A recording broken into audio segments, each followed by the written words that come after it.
乡亲好，欢迎收看《出名台会》。我哋下去到安江改种跳，你系教人改台林。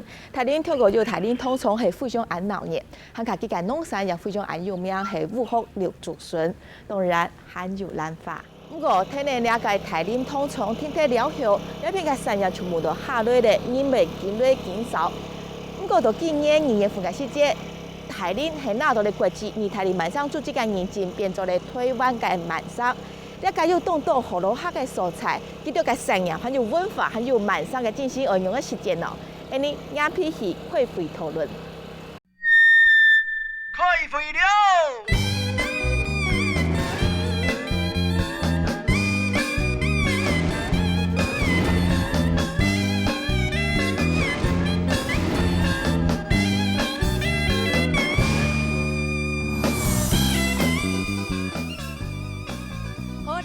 大家都在多俩讨论个现场，大家会知道，俩片所在用袂安下无？因为5倍咧下头叮叮咚咚都该落太水啦。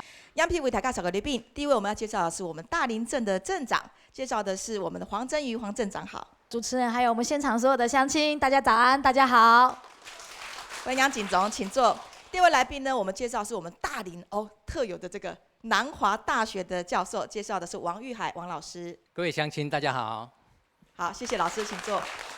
现场呢，还有动动感用庆哈，包含我们农业处的科长也来到现场，还有我们特别在社区呢是指导辅导社区规划师的专家也在现场。今天很高兴来到大林，虽然今天天公不作美，下着大雨，可是有另外一种安静的情境，这就是我们的嘉义县大林。这个不靠山也不靠海的小镇哦，可是过去它开庄300年的历史，一定都有丰富的人文故事在其中。那我们知道说大林它是一个非常丰富的农业小镇，在开庄这么多年来，其实在农业生产上一直是这个地方的生产主力。那我们就要想到说，这个大林很多的乡亲，如果在西半部可能熟悉，如果是其他地区，有时候讲到嘉义的大林，第一个直觉会不会知道这个城镇呢？镇长，你有一个很大的想法，就是要把这个开庄300年的老农业镇做一个本质上或形象上的翻转。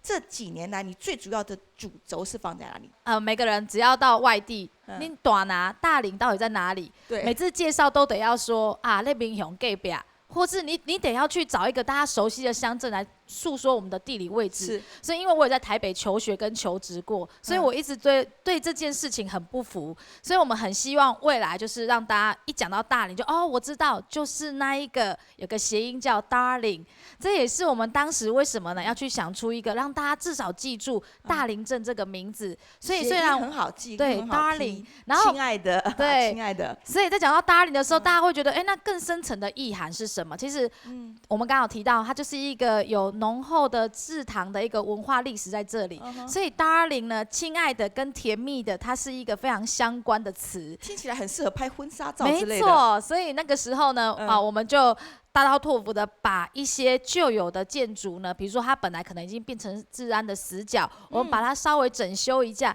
我们开始针对于Darling My Darling 这个地方呢，把它推出了所谓的婚纱八景，觉得这是一个契机，它好像突破了说，原来传统的产业它是可以横跨另外一个年轻人喜欢而且会用得到的一个所谓的婚纱产业。谢谢镇长，年轻的镇长果然有活力的创意哦。从大林，亲爱的我的大林小镇想出来。讲到大林，除了是说农业，那现在开始新的身份开始翻转，变成更文创一点之外，我们知道在今年的2月我们的嘉义大林在努力了3年之后，也通过了申请认证，得到意大利国际慢城组织的认证，得到了慢城。我们过去也有一再的介绍说，现在台湾就有4个慢城的城市包括花莲的凤林，还有南庄、三义，这是在苗栗，再加上我们嘉义的大林，4个乡镇都不大一样。不过我们大林我这边给各位观众讲一个这个算是公开的小秘密这一次在评比当中，我们的大林总分呢是拿到79.71分，在普遍全世界有30国家208个城市，普遍大概都是标准分拿到50分这样的积分来讲，我们显然高出许多但是我又去了解，我们为什么凭什么比别的城市拿到那么高的分数？一个很重要的一点叫做我们是环保节能省碳。乡亲们会想说，这个好科技或者是好新鲜的名词，其实就是我们过去都维持原有的生活样貌。在场都来到的是在地做很多的温室工作研究的社区规划师或者是乡亲，能够跟我们讲一下吗？然后还有呢，觉得自己是以环保节能这样子的主轴拿到高分，你有什么样的看法观点可以跟我们分享的？我们并不是希望说你是把它当做一个景点，因为大林实际上不是景点。我们一直以来就是希望说你是真的要来体验我们这边慢慢的生活，来看我们生活态度，然后生活的方式。所以我们也不提供什么所谓的早餐，我们提供客人是食材，就是零碳的食材，就是我们田里的青菜，然后我们自己养鸡的蛋，然后你自己在我们的户外厨房把它弄成你自己想吃的早餐，都不必运输，对，直接吃得到，不必运输。然后你呢，骑着我们提供的自行车到大林自行车道去看看他们是怎么种田的，怎么种凤梨的。真的有客人不知道凤梨是长在田里，以为是长在树上。所以来的大人小孩其实都是蛮喜欢大林这样子的慢慢的生活。所以我希望说，今天经过慢城的认证，当然比较多人来打听说，你们大林有什么？实际上我们从一开始到现在，我们都是说，你来看看我们大林人怎么生活。谢谢你说的，我们好向往哈。好，这位乡亲。好，大家好，我是嘉义县大林镇的明华社区的江理事，然后，那说实在，我们在推动这个慢城结合我们大林镇公所在推动这个慢城，说实在已经可以。说到我们明华社区在96年，因为我们有一个明华湿地的一个园区，跟我们大林镇公所就已经有做这个合作，那我们在推动这个过程当中，这个明华湿地它的水是来自于大林镇的家庭污水，但是家庭污水来到我们的社区，我们的居民完全没有去抗议，我们还去接纳它，我们还去当过水处理后，我们还去用它，循环利用的一个再生能源的好典范。对。那因为有这个明华湿地，所以我们带动了我们明华社区在推动我们的环保社区，才开始文明起来。因为我们推动的，我们就号召了我们的环保志工，开始在我们社区做一个环保的一个措施。那也响应了很多我们政府的一些节能减碳计划。那也推动的这近几年来，我们说在名声响亮了，华光闪耀。就是我们明华社区的光荣。好，先谢谢。刚刚那位大哥就讲到明华湿地它就是一个环保的典章，把自己生活原有的东西把它做得更好，从自身做起就可以了。刚刚我们讲的农业跟文化，从文化那边我们就要讲到说其实慢城，因为我们的老师也很了解，老师我就先请教。慢城对很多的乡亲我们来刚采访的时候，在地的乡亲讲说，这慢城不是去伫倒位我想要来去看还以为慢城是一座城盖在某个地方，是一个具体的建物。慢慢在沟通过程中，让乡亲们知道，过去淳朴的生活、单纯的环境，就是慢城的一个概念。然后那种不急不徐的生活态度也很重要。那还有另外一个更再进一个层次，我们要来谈的就是说，如果说我们大林维持的这种生活风貌，其实台湾很多的偏乡也都是一样所以我们跟其他不一样的是，我们要更尊重我们自己在地的文化。那大林在地的文化是什么呢？这个部分是要怎么样把它找出来？我们看到这张手板戏剧呈现的是我们的闽客文化，会是我们将来可以爬掘的一个焦点吗？老师，除了主持人刚刚讲的几点之外其实大林有一个大型医院，有一个大学，是啊，这个都是别的乡镇，其他有的乡镇有个高中就很了不起了还有个大学，所以这都为我们这个评分的时候加了不少分数了。原来是这样。那另外就是，其实它里面最重要的一个核心是一个居民意识。居民意识怎么说？就是他们存在的大家住在这里，希望把自己的家乡营造成什么样子那个意识能够做起来，但这个讲起来有点抽象了。事实上做起来的时候也会有难度，所以现在这个大林通过认证之后，会有的人会欢迎观光客来，有的人会担心影响到生活品质，所以有些地方会有一些冲突。但是它的指标里面有些是比较难做到的，但是我觉得有些指标事实上是比较容易实践到的。像环保，他们就做得很具体、很落实啊。对。所以我是不是发现有一些具体可以做，比如说环境清洁、交通的这个通畅，或者是环境的维护，那个可以做得到。可是一种比较不好做的，就像您刚刚讲是稍微抽象的，就是在文化类。大林，我们想到它的文化是什么？刚刚我们镇长说，他以新的观念来翻转，结合浪漫的兰花，结合可爱的谐音，变成一个婚纱创意的新的浪漫场地。好，那我们就要来找文化。讲得到文化还嘛该，现条个还不该样片哦。你个继续来讨论，老师所提点到的问题，是不是可以透过这样子的一个介绍，我们来大家一起集思广益，好吗？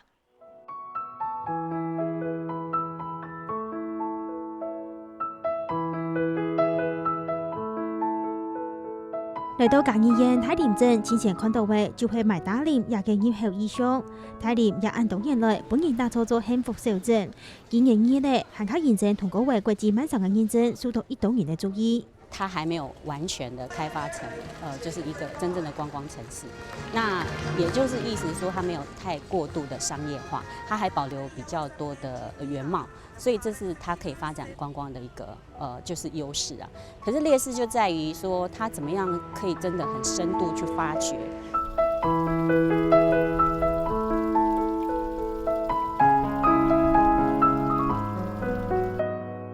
不过，其实太林可能过去曾经因那嘢都系天桥嘅景象，啲呀冇乜嘅嘢，大家都系6线嘅食材高成法。其實按人嘅精神，韓國成法指標同慢上係同樣。我搬回来这边已经7、8年了。那当然，有关环保生态的部分，我们都一直在落实。那有关生活态度，也越来越不疾不徐。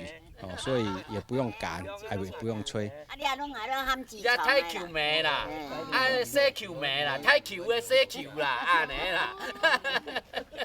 認證太林係一個傳統嘅農村，啲人唔接常看得到老人家啲天橋順風嘅路，騎電適當車，也嘅阿伯講係殺嘅了種嘅都會裝備，今日95歲嘅，當然還係蠻有精神。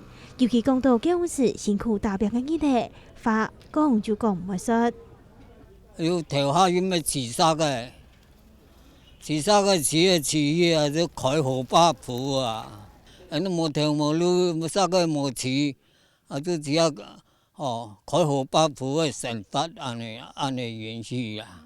沙個了係現時啲太林少數糖嘅多人工下嘅蔬菜，一群行人舊時都係對北部來到南部嘅二次移民，一群人就坐啲路上打嘴鼓。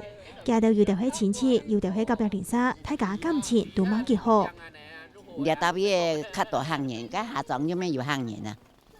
我想企業農業主神，嗰自己也沒可以苗栗啦。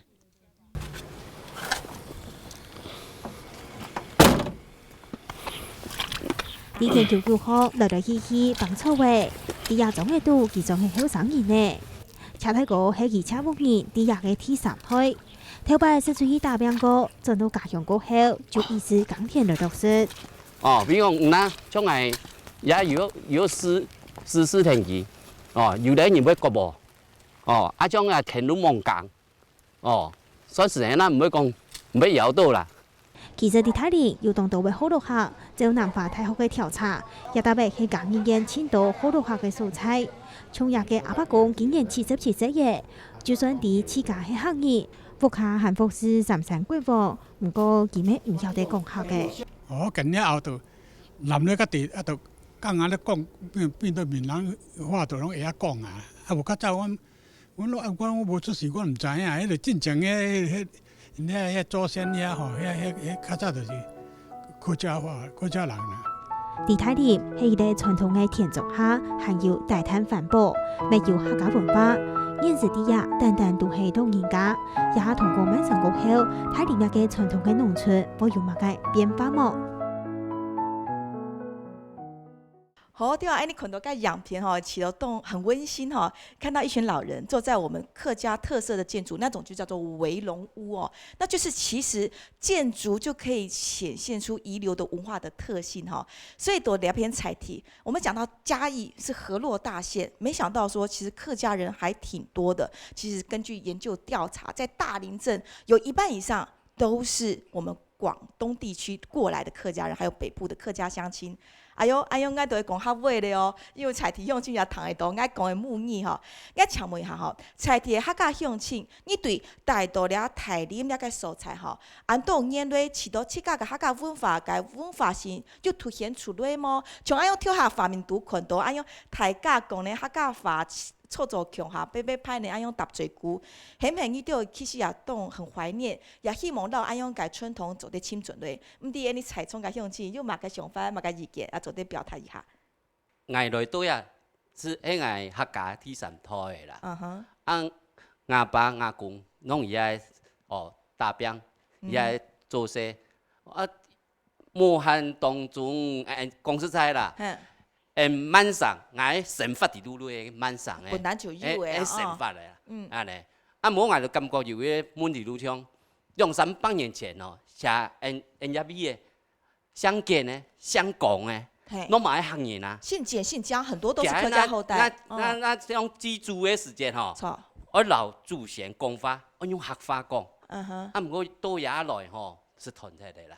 为团体是因为平常时冇讲系嘛咯，冇讲客家话，冇机会。可能迄老好多人吼，夹腔下用法，用入家神法其他嘢吼，啊大家都讲啊，都讲好咯，啊讲好落来，你过来都一胎人台，过一胎、第3、4胎、5胎都无了了的啦。啊，样查先生，你啊 DNU 客委会了后吼，客家田时推，啊样继续放松，继续推广个客家文化，看到台湾其他个乡亲，比如讲像东埔，像恁东埔改编个客家种，你还也做到东凤新的吼。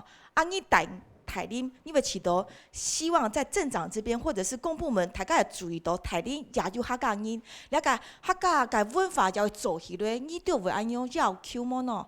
我是感觉安尼是以后，问题是讲吼，公务部门的吼，要对面档要做定下来，比如讲行政院、客家委员会，啊个县政府，啊讲政工所，一部门慢慢的吼，要分下有个机会吼发挥，无啊大家转到我状头是讲较无毋错啊，一出来拢讲好咯，讲个嘢啊，安尼攞嘢时间吼，愈来吼一台像我要讲。啊，我来要谈，啊讲一些些咧，啊个下一胎咧，都唔晓讲诶，无了了诶啊。该流失咧，殊途冻结诶哦，啊你有想要做嘛改么呢？那有机会吼，叫做成立客家文化吼，啊甚至讲哦，除了讲教一条客家人用讲法吼，啊大家就学以外哦，以前俺用来做诶，比如用刺杀诶，用结杀。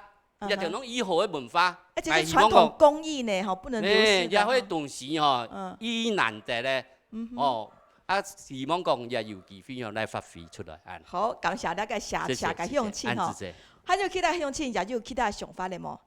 大家欣赏。我个细时节，我爸爸要教我学话，啊我托本用讲生意的时节，我爸我妈无咧教佢学话，你读个社团国小啊，就讲我想法。好，其实讲到那个台林吼，那个客家文化，可能镇长在这个文化的特殊性上，其实如果是说闽客混居哈，这个语言的流失，它其实是一个大灾问呐，可能不是大林镇公所说努力想要把客语找回来就有那么容易，它必须很多的面向要做。不过乡亲们的诉求提出来了，希望这么多年来哈，因为在这边不断的努力生活的结果之下，他们看到客家的元素也好，或客家的其他的活动的彰显，好像觉得略有不足。你有考虑过这个问题吗？在大概4年前，我们曾经跟客委会提出像这样子的诉求。那当时客委会给我们的意见是希望呢，我们至少先针对我们在地的文化，包含所有的历史故事脉络去做一个调查。所以呢，我们正式呢也跟南华大学用合作的方式啊，我们也编了一笔预算，把所有大林镇它不仅是在三角，可能在沟背啦，还有邻近的这些我们的社区里别里面，把所有以前客家文化是怎么样有这样子的一个历史传承，甚至是来到大林之后，我们的客人努力开垦之下衍生的一些让人家觉得是心动，而且呢让让第2代、第3代，他就算不会说客语，至少他可以透过我们整理的这些资料跟书籍里面去了解客家的美，进而他甚至更有兴趣加入我们像这样子去研究的团队。现在是正在进行，还是已经有一些成果了？这个已经成果出来了，我们就有一本正式出版的一个客家文化聚落的一个研究调查，就是属于我们大林镇公所正式出版的一个书籍。好，谢谢镇长哈。其实可能带到安度改乡音哈，所以有客家人的地方有客家人的语言，也会形塑客家人的文化。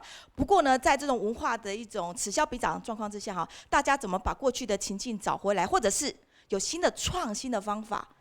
那是不是可能将来我们这种河洛的经典镇大林也可以找出它不一样的河洛客的文化？其实我们在座呢有一位专家，他对社区文化、对在地的这种文化的重建是相当在行。他对我们嘉义的社区规划师。东西一地胡豆啦哈。那像这个部分，因为我知道文献的，我们其实公所或者是县政府，其实有做过一些客家的一些基础调查。可那个文献部分，我觉得还是比较生硬一点。我觉得我们接下来我们要发掘更多这种在地的故事，好，就是一些他们的传承的故事、家族的迁移的故事，甚至在这边生根的一个故事。那之外，就是我们也看到，因为嘉义就是服老化的一个过程，所以这个服老化其实会让这个我们嘉义的客家或者大林的客家有一些融合的新的元素，甚至有点变形。我们讲到4大慢城，花莲的凤林那是90%以上都是客家人讲客语的经典客家的乡镇，所以我们大林跟凤林其实是不一样的。那一样都有很高的客家协同。那在这个文化的形变上，到底你会有什么期待，或者是你要研究的重点呢？对，就这个是我很有兴趣的部分，因为说真的，一方面我们自己在大林，我们真的也不知道我们大林有那么高比例的客家。那另外就说，我们怎么样透过这样子一个文化的比较的研究，我觉得它会是非常有趣的，因为它经过一些融合，我觉得它会有一些差异性。那这个差异性可以做出来，加入我们的慢城，变成大家来参观我们的文化内涵的时候可以看得到的东西吗？是，它就可以变成是个深度可以体验的东西。好比说什么呀？感觉好抽象，建筑物。对，空间还有他们的一些生活的一些祭祀的一些习俗、生活的习惯、惯习。对，我觉得那个东西可能要慢慢的去挖掘。那我觉得这个部分也急不得，就像我们怎么样深化慢城的文化内涵一样。是，好，谢谢。过去可能埋在这个土里面没有被发现的珍珠，其实是一个很大的市场哈。在面对我们将来可能要用这个无烟囱观光的方式，慢城的生活态度，慢慢让大家看到我们大林都有很多的想象。好，那这是看到我们大林本身有的一些自然的条件，还有文化的内涵。我不知道其他在座的乡亲哈，对我们现在有这样的慢城的品牌，可以慢慢的把以前的客家文化找出来，还有那种河洛跟客家的并融之后产生新的面貌，这样子结合起来，那你对于将来慢城要走的这条路哈，在方向上，你觉得有一些什么要建议，或觉得现在想提出来可以做一些修正的呢？对这个争取这个慢城，其实我们是非常的高兴，因为这又凸显出大林在一个我们早期曾经讲的大林是一个鸟不生蛋、乌龟不上岸的地方，慢慢在国际上，甚至在各界上慢慢崭露头角啊，这是我们非常高兴的一个点。不过在推展观光这个区块，我倒是还比较赞成一点，就是说，因为所谓慢城，就是说大家在这里的生活的步调是比较平仄一点的，并不是说我要积极拉拢很多的一个观光客进来，不是要想冲观光。对对对，因为太多的观光客进来之后，可能会影响到这里在地的生活品质。所以会影响到，譬如说交通啦，或是治安啦，或是所谓的甚至环保、垃圾这些问题，这都会造成地方的一些所谓的，搞不好到最后，因为观光客进来，造成地方的一个反弹。是，好，谢谢。刚刚乡亲整理的意见哈，就提到说，其实这个在凸显慢城，把过去曾经是嘉义最富庶的这样子的大林小镇，重新再把那个光华找回来。现在透过的不是大规模，也不是快速，不是那种速食的开发，是把自己原有的底蕴慢慢的重建起来。除了文化之外，我们刚刚乡亲也提到了，其实在地的产业经济要能够活化，那很重要，因为只有地方上的生活经济是有发展的，那我们做很多事情才有可能永续。那我们在地的经济产业要怎么发展？可以看下杨皮狗总来继续讨论。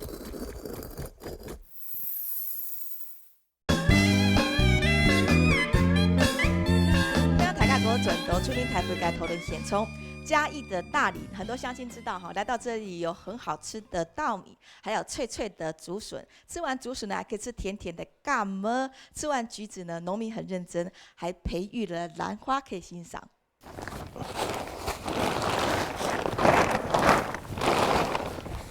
台电公司唔班长去到竹园路后，也亲过看，亲到目标过后，就看到佢一层一层老咸地做嘅下晡嘅东西演开来，就像係全部用嘅。看准嘅目標，就是也又大又長嘅符合綠竹筍，也有人講係內竹古味筍，就本唔班長撮下來嘅。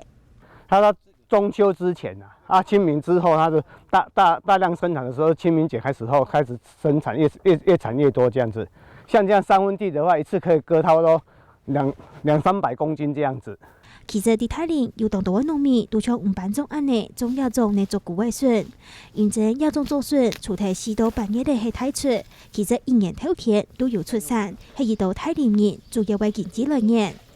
遮啦攏種稻啊，即擺算講經濟稻啊，攏要半年才有成熟有收成，安尼有小朋友，安尼就經濟困難。種筍啊，咱就3工割一解，安尼就較有錢。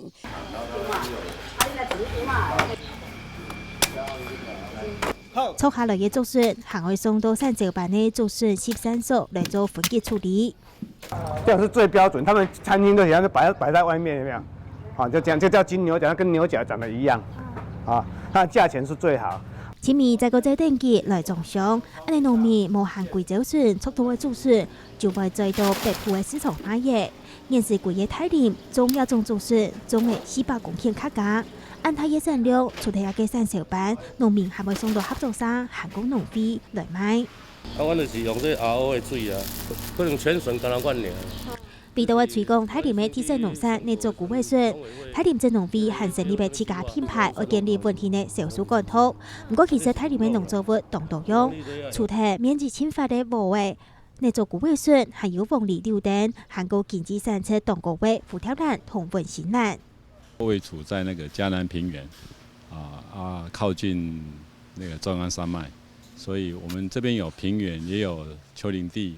我們這邊的農民呢，每天辛苦的務農，然後每天去耕作竹筍呢，每天有收入，然後來穩定家庭的生活經濟。比較大就是玉屏，還有一心這邊產量是比較多。那其他的當然，其他的人2-3千坪這樣子，大概是這樣子。那還有台糖的那個大林廠。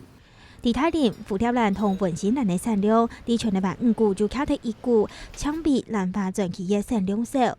只不過種虎跳蘭、韓國文心蘭為投資嘅成本較高，一般嘅農民根本無法度負擔。故做正方種亞種作物嘅農民並唔多，差唔多40倍。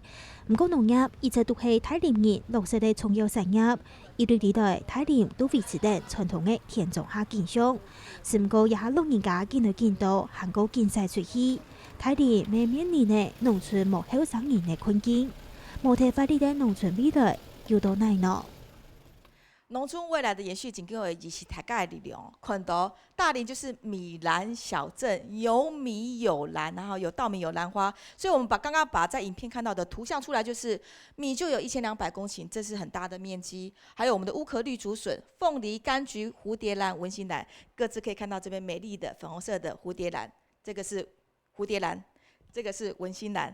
好美，對不對？所以就看得到是這樣子的一個成長分布的情況之下，所以它的農作物嘅降種率係動到嘅哈，這個產期啊，蠻好哦哈。像烏殼綠竹筍，它的年產值大概是有2億。那蘭花這種觀賞切花市場，其實都是大部分是進口國外哈，出口國外，所以看到的它的產值其實都很高，7億或5000萬。我們知道，台灣算是全世界的蘭花王國，那蘭花王國的蘭花之鄉就在我們的嘉義大林哦。所以看到其實呢個農產品按到種算係呢台林嘅競爭的潛勢點啦哈。不過呢，大家也看到，其實像這樣子。烏殼綠竹筍，我們講到綠竹筍，很多消費者的市場，眾意的焦點會集中在哪裡？可能在新北市哈，讲到有五股区、八里区，还有三峡的五寮，他们的叫做什么竹笋王国哈。那为什么大家想到那边？可是事实上，我们的产量在全台湾来讲也将近3到4成，这么大的量，但是年产值只有2亿。其实不算高哦。我们讲到南投的埔里，他们种茭白笋，他们1年的产值有22亿，是我们的10几倍哈。所以为什么会有这样的差别？那大家也拄抓平讲种安动年，伊就观察到个问题系嘛个，上会用得做呢？大家有嘛个意见？做咧캐手的。我是大拿孙仔产销班的班长吴景煌。咱孙仔即马是孙仔，咱是生产足济，可是咱的知名度无够，希望咱会使敢提高咱的知名度，咱才介绍才会较好安尼。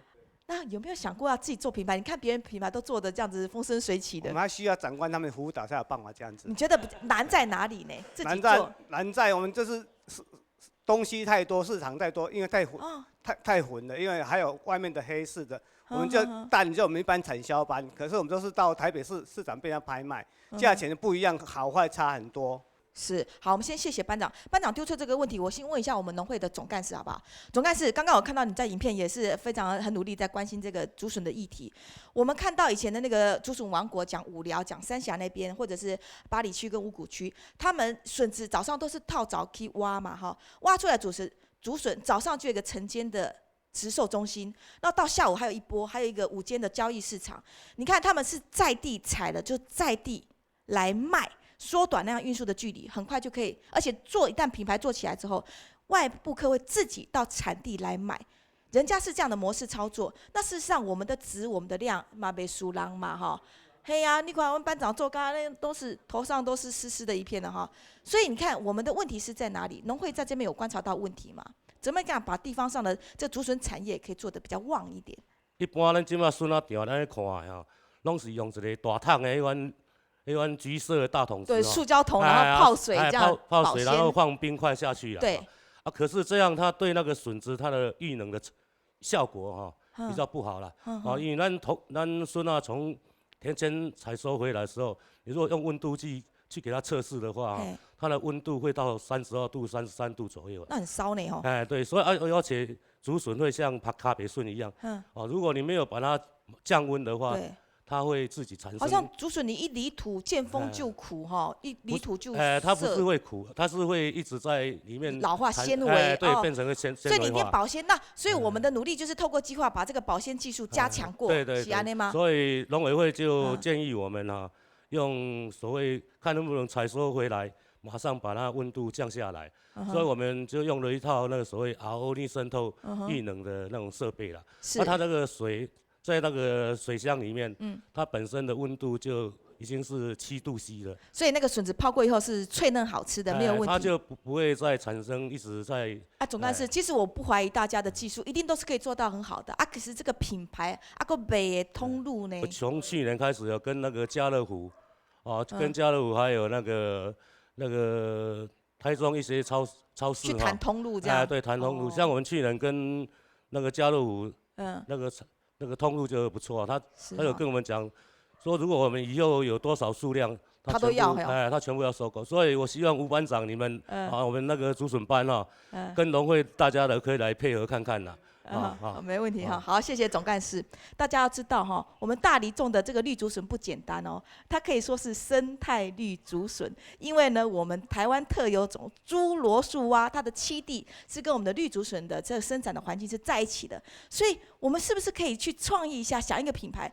我们叫做猪罗蛙，或者是猪罗蛙环保绿竹笋之类很酷的，这样子的意象的结合，是不是其实可以一方面走出不一样，另辟蹊径；二方面呢，也可以让大家唤起这种无毒有机的这种生态环境种出来的农作物是值得嘉许的。这个问题我请教一下我们的老师，你怎么看这种生态的部分跟产业的结合？刚刚各位来宾也提到，我们大林的农产品很多，但是它的知名度或者是普遍性，它的辨识度比较不够。辨识度低。那所以我们就跟学校提了一个构想我们叫它是一里一特色的。一里一特色，如果缩小到单位到里哦。因为如果每个里都是同样东西的话，那事实上它就变成大连各里自己在竞争了，那就缺乏就反而缺乏特色了。那什么叫一里的特色呢？比方说我们学校有艺术学院，那我们艺术学院如果鼓励艺术学院的师生进入社区去，比如说做画室或者是他工作室，那带动把那个里的那个生态艺术村的那个气氛氛围把它做起来。那同时游客进去的时候呢，他们就可以把在地的一些农产品也一起做行销。针对两个部分，还有乡亲朋友也有意见的吗？这位先生，刚刚南华的老师也谈到，是不是可以结合在地的生态？对，这个我们在10几年前就也研拟过一个叫做绿标竹笋。绿标竹笋，对，指的是它跟侏罗树蛙是共生的。扣在一起的这样意涵。是，我们以前也设计过绿标竹笋相关的标章。结果，事实上，第一个，后来我们没有实施。不过在云林县，有做这样的实施。云林县也有侏罗树蛙啊。有。哦，所以他们的绿标竹笋成功了。结果我所了解的也是失败。这么难做啊？你有没有看出关窍是在哪里？为什么不好做？好，现在是说我。收购的团体就是云林县，我记得应该是云林鸟会，那个陈清俊陈校长他们成立的。这些全部由鸟会吸收收购以后，他再把它批发出去。说实在的，读册的人较袂晓卖啦。卖不成功。过来遐侪物件，唔知要安怎卖，安怎卖啦。好的。所以这个部分，我是觉得未来是不是就整个侏罗树蛙的生态，然后除了你1级的农业生产，能不能够导入的3级的这种生态旅游，把它结合起来。当然，我借着你的话头，我就在问啊，现在我们也得到曼城的通过，那我们在自己镇内要做这个观光生态小旅行推动，为什么我们没有想说通路就放在我们自己镇内来发展？阮大拉町敢若3万几人。吃袂起遐侪孙啊！阮生产的物命可能100万人都吃袂起。国家己家户户拢有生产，无左邻右舍嘛有生产。可是现在不只是给我们在地居民吃啊，是可以来到我们大林的人吃啊。大拉人你3万人，你也来100万人都爆满了啦，要偌高吃？各有各的限制。好，安尼李主队先谢谢你，科长你好，我也想请到我们这样。大概听下来，农民们种的辛苦，种的好，品质也一等一没话说。可是显然在通路上，他们都只能找到单点式的来卖。那受制于单点的需求量，他们的量也无法扩充，然后价格也无法拉高。然后在镇内卖的话，又好像没出路。那这样子，我们现在卖成这样一个黄袍加身之后，你觉得在县政府这边的角度，可以怎么样来再辅导他们？我们在101年开始。也就是跟农会一起去跟中央去争取那个中卫体系，经历3年的辅导，在103年，就是农会也成立的那个竹笋的育农中心。是，其实育农就是让你的竹笋的保鲜可以拉长，那所以农会也去走这个市场，那也有契作了大概10几公顷。我想说，如果说我们的农民针对说我种笋啊，通路要安怎拍我唔知，我要去搞行口，我感觉吼价小个价。其实可以考虑再跟农会做合作，其实可以让你比较专业的去种植。基本上农民大家都是辛苦的，因为我也搁要种，我也搁要销，所以我很会种，可是我不会买，我不会卖。那你可以找一个可以帮你卖的一个单位，你的心肝啊。那当然说，有些农民会讲说，想要市场卖价小和你好，你搞外收的价小是安呢，其实也要考虑到一些成本，就是可以互相沟通，就是你要卖和农会卖。那一定会有一些合作的机制，可以跟农会再做沟通。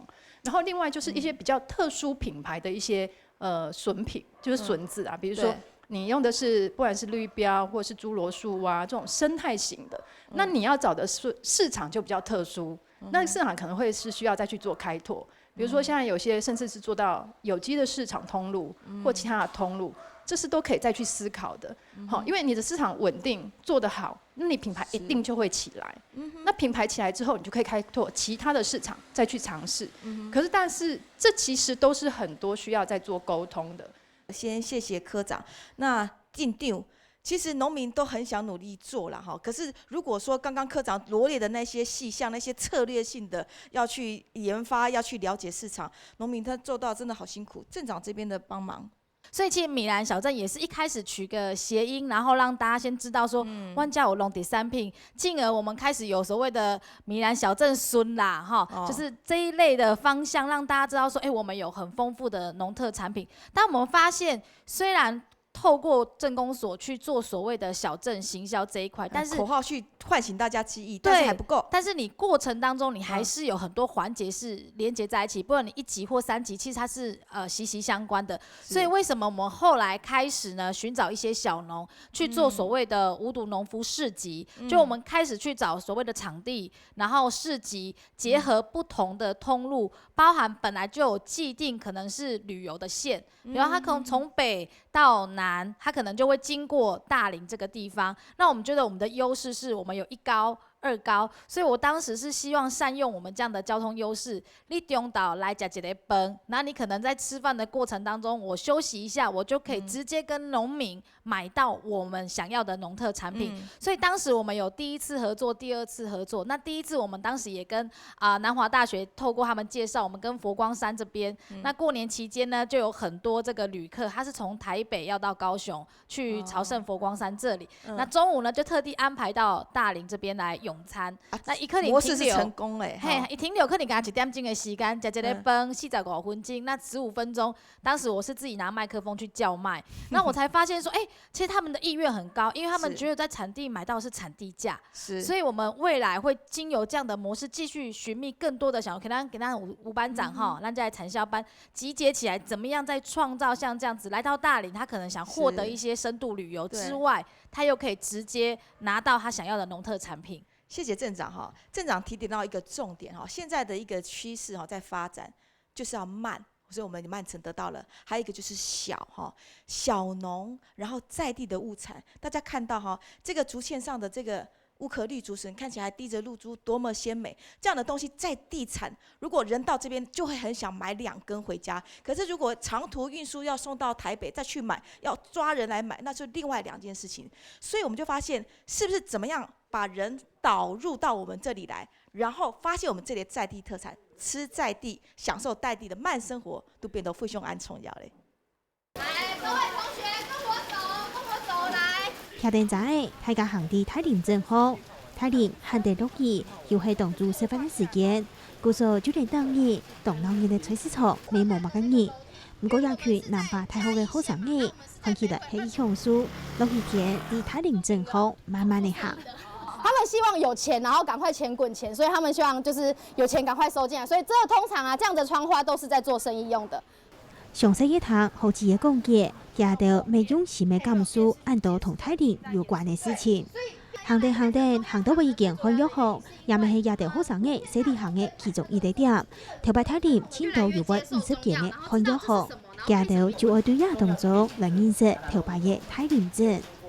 再来鼓掌欢迎我们泰城中药行的老板。有60年按叫嘅很友好传到为第3代，为到爱亚件传统嘅很友好，用唔同样嘅方式继续延续下去。很友好嘅头家当出现嘅配合来做洗地行嘅其中一个点，佢咪同一前呢来同大家收结。因为我们都有奉茶的习惯，就是拿到你们喝一杯茶，可是那个茶就是跟一般的不一样，它就是一个养生茶。你们可以看，这次是这样的推广。小旅游你不会太无聊，就是走马看花的那种感觉，你有参与感。然后我们顺便可以推广我们的一个重要的一个文化，对我就觉得就可以的话，就是不管是对我们自己重要一个推广，还是对我们社区的一个活动，就是很有帮助。头摆嘅太林，现在透明韩国同样发展到当好，是系介意请有钱嘅素材。韩国有4嘅边样，故做有韩国嘅行业就进来见到，像系太林就有5件喜宴。冇到过后，太林将存到也下看到嘅1件翻过喜宴。免吵没有了，无人就死人就开袂落啊。以前才几若间4、5间迄样的嘿以前人济时阵吼，迄顶嘛拢举办种，迄种都康乐队的什么啊，拢不是歌唱大会、歌唱大会啊，即嘛拢无啊。经过太林证明，讲明后发起长久老喜宴的运通，大家未曾做得啲洗地行当中，再过来感受头摆啲喜宴度方欢喜嘅感觉。啲呀有肉子边嘅世界，韩国气氛，大家都吃到当新鲜。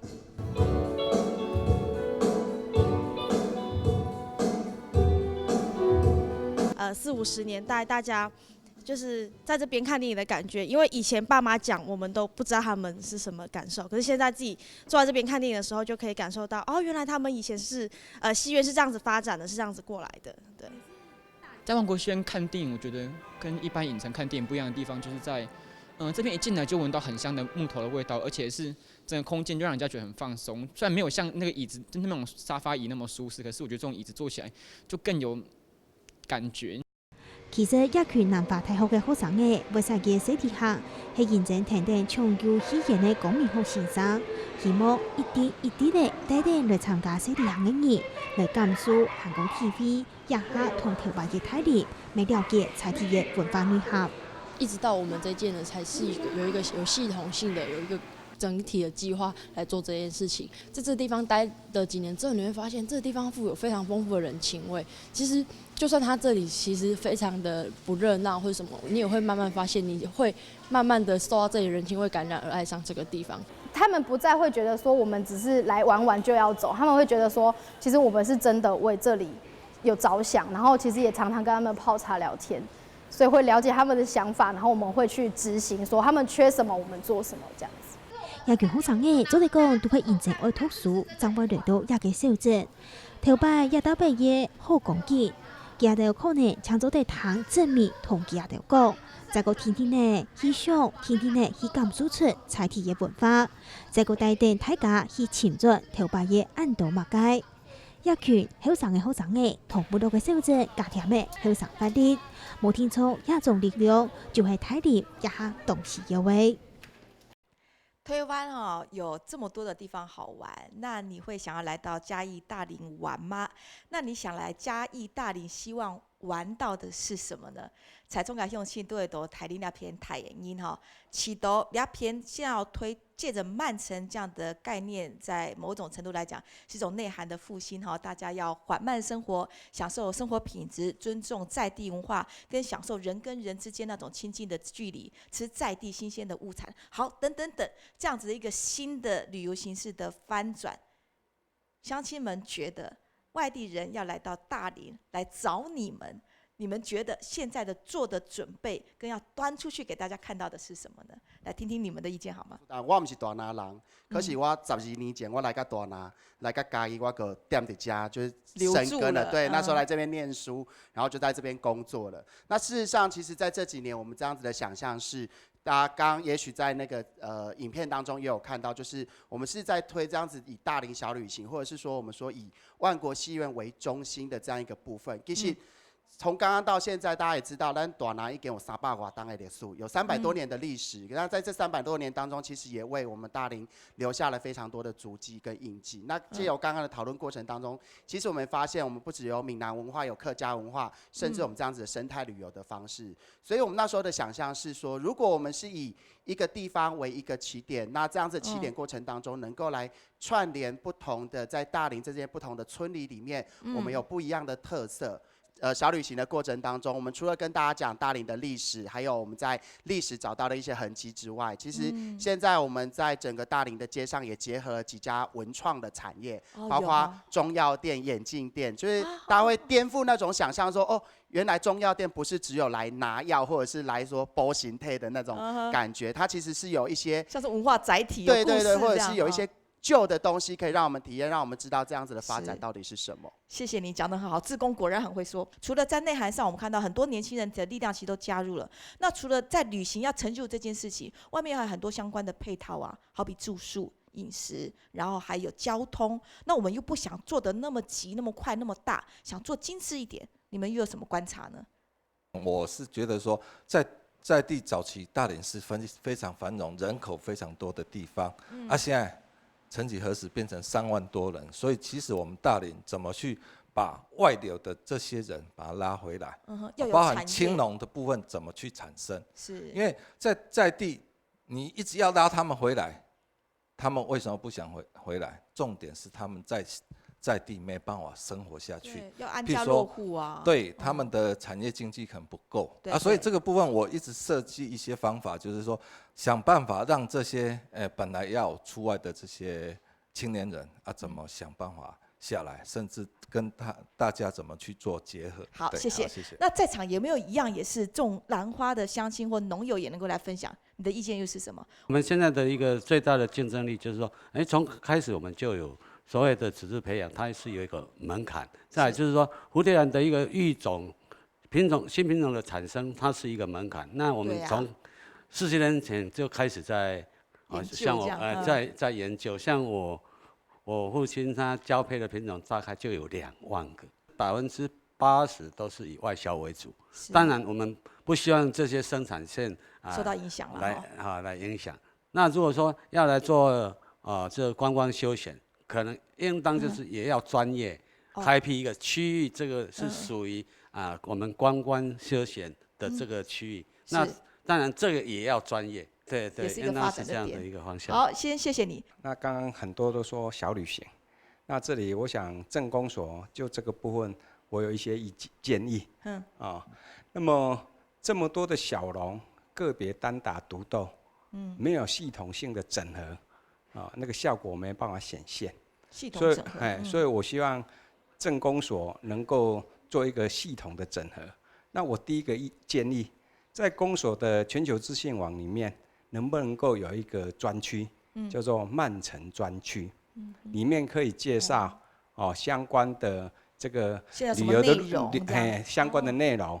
那要做这个之前，是不是可以跟现有已经有在从事小旅行或是从事休闲产业相关的民间的业者，大家来集思广益？是比如说交通，要怎么处理？再来，你吃要到哪里吃？你玩要到哪里玩？大家好好讨论一下。对，而且这些业者，我想公所应该有经过一定手续的这个认证，给他背书保证。当然不是每个人都要加入就加入，一定要有品质的保证。所以这个部分，我想公所或是结合民间的业者来做这样的努力。谢谢您很好的建议，要动起来哈。好，那最后我也请教从社区规划的角度来看。你有些什么样的建议给我们现在正要做的？那我也认同刚刚理事长讲，就是说，其实我们应该公所扮演一个整合的角色，然后我们全体社区其实要有一个要整合起来。那公所的它有一个很重要的角度，它可以抓出一些重点方向。包括说，每个社区它的资源的特色点在哪里？它可以强化哪一个面向？然后也不要让各个社区单打独斗，我们可以做很好的串联。所以我们的小旅行就可以，不只是万国戏院那个老街区那个范围，我们其实就可以做很多的延伸。像我们的兰花，还有我们的绿竹笋，对，那个都是很好的主题。那其实我们现在还缺乏更深度的对，因为现在的观光客很喜欢走体验行程。你像美浓的白玉萝卜，它每年都是秒杀的报名行程。对，其实我们也是可以做，只是需要有一些技术要再加进来。对，那所以在这个过程中，我觉得就提供年轻人很好的机会，因为我们需要有创意企划的人才，或者说他可以去做那个导览的，然后做一些那个相关的整合，这样的人，那就可以提供年轻人加入。那另外我们的高龄的部分，其实我们现在也在讲高龄创业，就是我们不见得着重在经济产值的部分，跟我们在赚取一个健康的概念，或者赚取一个经验传承、活要老化。对啊。那这个东西如果再结合进来，我觉得就可以让我们的整个慢城的整个的内涵更加的丰富，更加的多元。那我觉得这是一个很好的方向。谢谢您的建议哦。讲到嘉义，其实我们嘉义是全台湾这个年纪最大的一个县市啦哈。那其实我们大林的这个老年人口也很多，其实普遍的状况高龄化的社会。不过这样子的人怎么样从退休再回来贡献他的知识经验传承都很重要。最后镇长，请你一并回应乡亲提出来几个很重要的问题跟建议。其实我一直强调慢城我们取得认证，它其实是一个开始，甚至只是一个过程，它不是一个结束。那所以因为这样呢，开始我们很多乡亲本来对于慢城2个字很陌生，现在提起了高度的兴趣，愿意去了解，这其实对我们公所在推广整个政策是非常大的帮助。那所以呢，我们也透过慢城这个认证，比如说像我们跟南华来合作啦，跟社区来合作，甚至是有更多外围的愿意在这一次因为得到认证，所以跟我们接洽，给我们更多的这个意见审核。我想这个对大林镇都是一个良善的方向，所以我想未来我们还是持续这样的方式，包含让乡亲知道我们现在所谓的环保，它不再是那么学术，不是那么字面上，好像你觉得它离你很远。现在我们所谓的食衣住行娱乐，其实我们都在达到一个环保，直接深入到我们的生活当中。所以呢，大林的特色跟这次荣获高分的最重要的一个点，就是我们继续深化我们的环保，而且我们也希望未来客家文化是我们其中一个很棒的亮点，可以达到一个深度旅游的一个空间。好的，谢谢镇长。所以经过安用舆论界讨论下来哦，你发现台林为什么都食衣住行文化娱乐生态，连安多个面向来打造落实基督嘅万商进行。好，出面台会嘅讨论到了，非常感谢大家嘅参加，也感谢乡亲朋友收看，下个礼拜你个再会。